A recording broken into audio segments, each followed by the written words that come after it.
পুরুষ দুইটা শুরুতেই একজন নারীর কথা শোনে। দুইটার মধ্যে যে কোনো একটা মাস্ট হতেই হবে।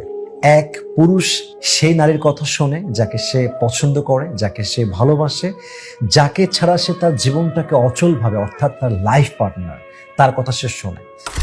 আর আরেক স্রোত হচ্ছে পুরুষ সেই নারীর কথা শোনে যার সঙ্গে তার কোনো একটা স্বার্থ থাকে, যাকে দিয়ে সে তার কোনো একটা কাজ উদ্ধার করতে চায়, যাকে দিয়ে সে তার কোনো একটা মতলব পূরণ করতে চায়।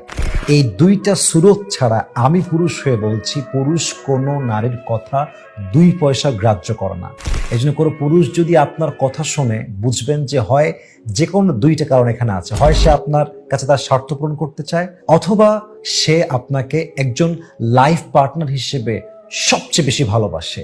এজন্য নিজেকে নিজের জায়গা থেকে ভেবে নিন যে আপনি আসলে কোন লেভেলে আছেন। যদি প্রথম লেভেলে থাকেন, অর্থাৎ আপনার পুরুষের সবচেয়ে কাছের, পছন্দের, ভালোবাসার নারী আপনি, কিপ ইট কন্টিনিউ, নিজের সম্মান মর্যাদা ধরে রাখেন। আর যদি আপনি সেকেন্ড ক্যাটাগরিতে আসেন, অর্থাৎ পুরুষ আপনার থেকে স্বার্থ উদ্ধার করতে চায়, মেহেরবানি করে কথা শুনছে বলেই পটে যাবেন না, সবকিছু দিয়ে দিবেন না, বিশ্বাস করে ফেলবেন না। যত দ্রুত সম্ভব, অ্যাজ সুন অ্যাজ পসিবল এখান থেকে বের হয়ে আসেন, দেখবেন যে আপনার জীবনটা নষ্ট হবে না ইনশাআল্লাহ।